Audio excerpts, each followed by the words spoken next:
Good morning. I'm Kelly DeMarco, and I've created these YouTube videos to speak about my husband's journey with multiple myeloma, which is a progressive form of, an aggressive form of metastatic bone cancer, bone plasma cancer. He has a very rare form of it,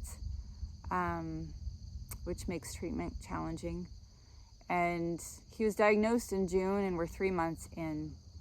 And the last 3 months have been a huge whirlwind.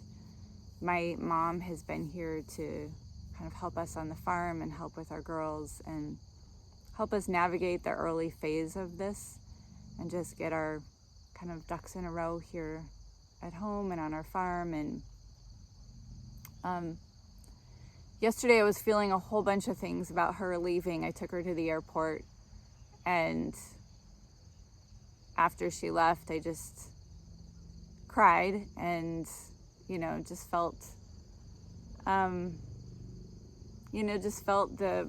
her absence, and felt my gratitude for, I think my gratitude will just continue to unfold, for all that she gave to us during her time here.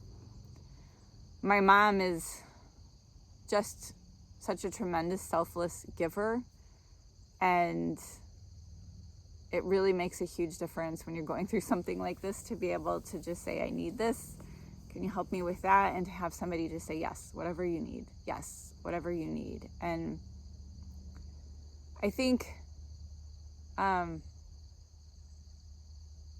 one of the things that I'm realizing as a caregiver and as a mother and a parent and a worker, and I work full-time. I continue to work full-time as a manager through all of this. Climate work is still very important to me, so I kind of weave that in where I can. And,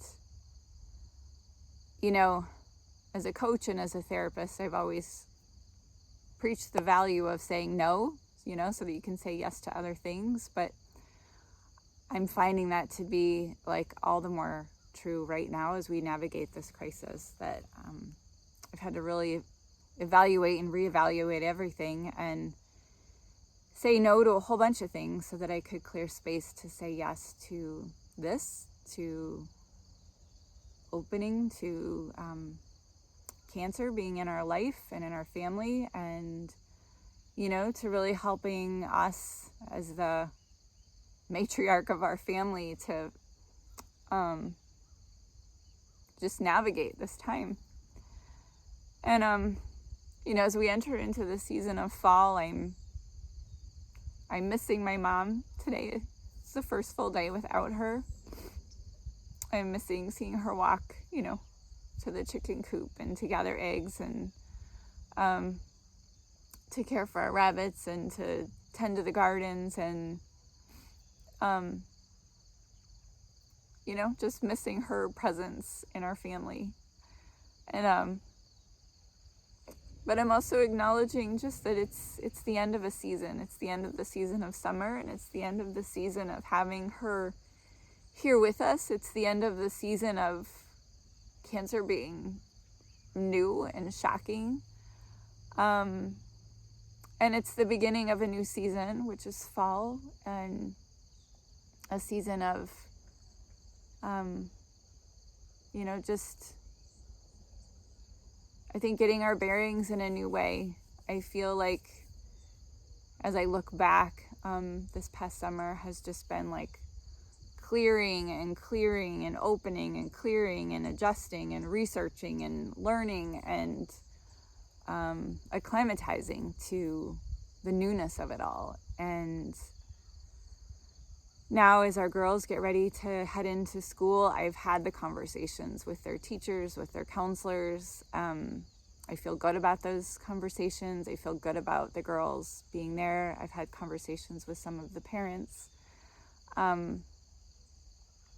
My work knows about it, and I've been able to make tweaks and adjustments there to make balancing this whole thing more doable. And here on the home front, yesterday after my mom left and I came back from the airport, I just cleaned. I cleaned and organized and just got everything where I needed it to be. I mean, there was a whole lot of that this summer, but, you know, just like there's something so cathartic about cleaning for me. There's a cupboard that I just purged from girls crafting stuff and organized it, and it's my new office space. I cleaned out the refrigerator of just like extra stuff that was taking up room in there. And I just decided my new strategy is I'm going to pick like 2 things each day, like 2 things that I need to focus on for the day. That all the other stuff can fit around that, and there's going to be a whole bunch of other things. But if I put all those things on my list, I know those things are going to get done because they just do. But if those 2 things, if I can do 2 things in each of the areas that I designated each day, that feels like it will help me just feel like I have momentum moving forward on all the different fronts that matter to me. And, you know, as I was walking around, like taking care of our farm chores this morning, I was just feeling into how like navigating a personal crisis is very much the same as navigating a planetary crisis. And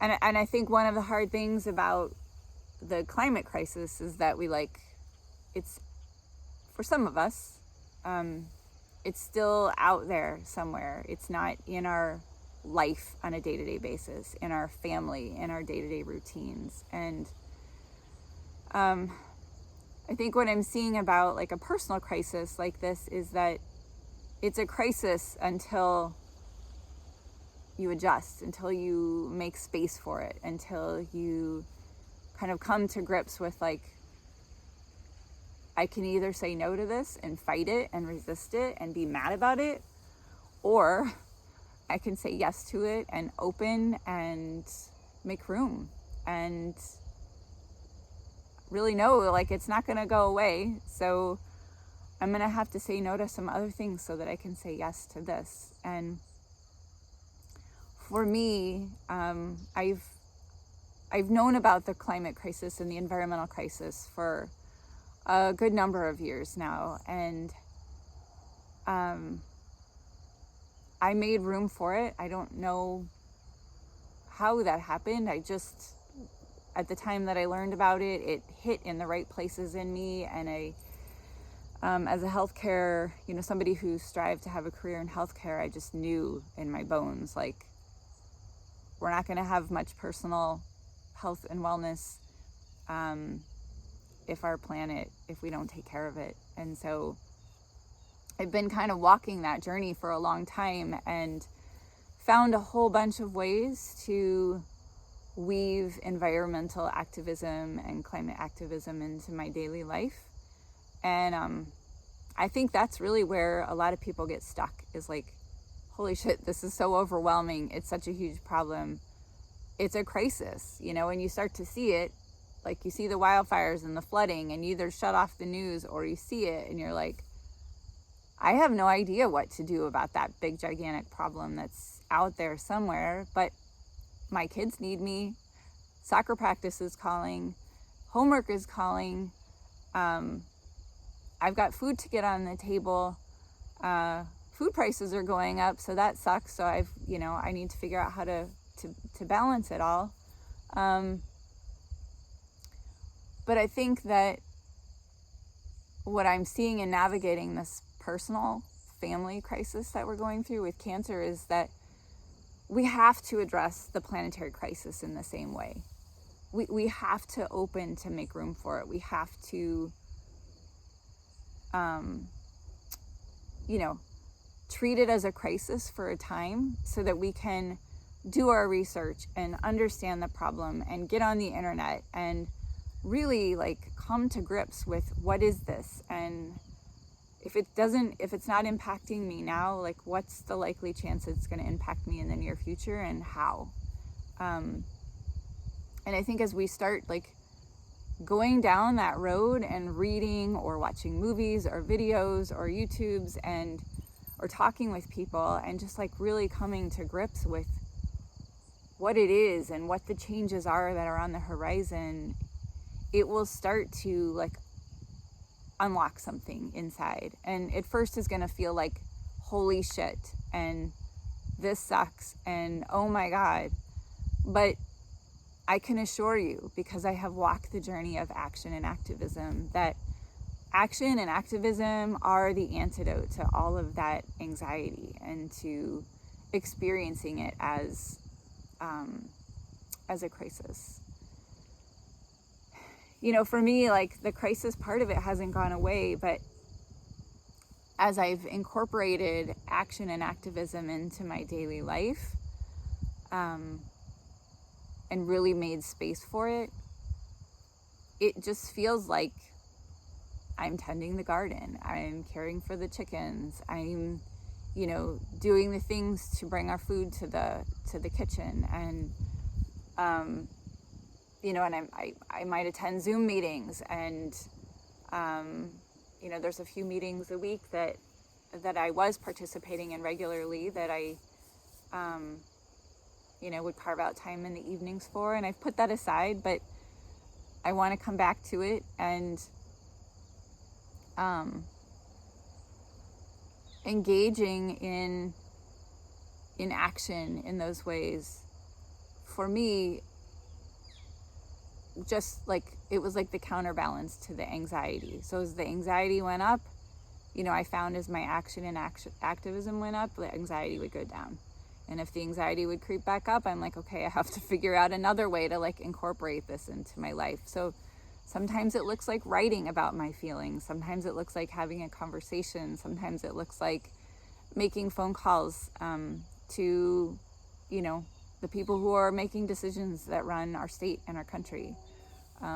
Sometimes it looks like weighing in on an evening Zoom call with Wisconsin health professionals for climate action to make decisions about how we're going to steer our efforts. Sometimes it looks like tending to our property and doing whatever we can to promote biodiversity and to cultivate our garden. Yesterday, Tim was teaching me about pruning the tomato plants so that we could like strip all of the extra stuff so that all of the energy left in the summer sun and the summer heat will go to the tomatoes and shock them into like full-on fruit production and ripening so that they can bear their own seeds. And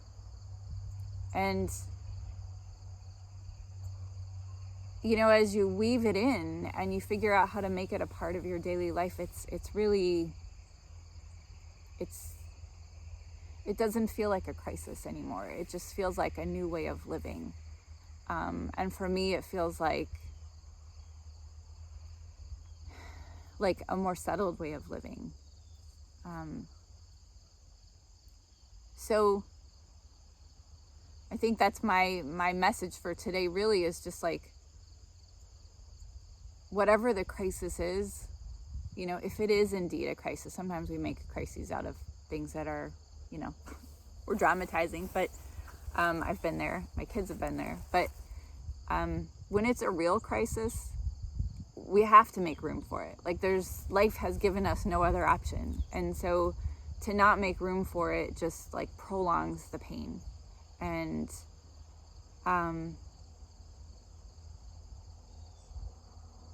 so this summer has been about making room for the crisis of cancer.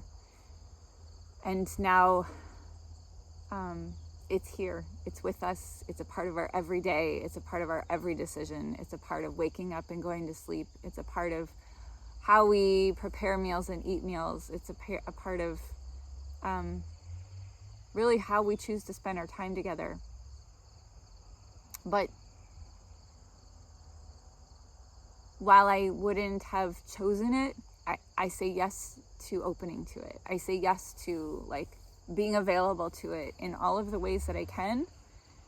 And I will continue to examine ways that I can say no to other things so that I can say yes to this, because I choose to be available to it. I choose to be present to Tim. I choose to be present to my girls, to help them figure out how to navigate this. And in the same way, I continue to say yes to navigating the climate crisis and figuring out how to help other people do the same. I really hope that in the space of these videos, I inspire some types of action, or at least a desire to just educate more and understand more. Because I really believe that from that exposure and learning and understanding, it stirs the pot, but I think action is a direct or a natural outcome of that. So, all right, I think I've given enough time here today. I will try to make these videos shorter. I know everybody's short on time, but I really appreciate you just taking the time to hear me and to be present and to be a part of the insights that are unfolding as we navigate this cancer. Cancer really sucks.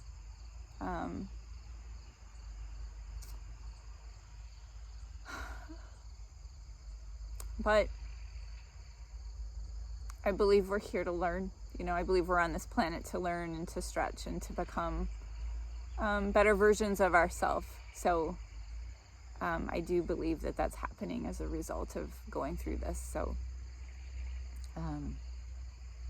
thanks for being a part of our journey, and I wish you blessings on this Sunday.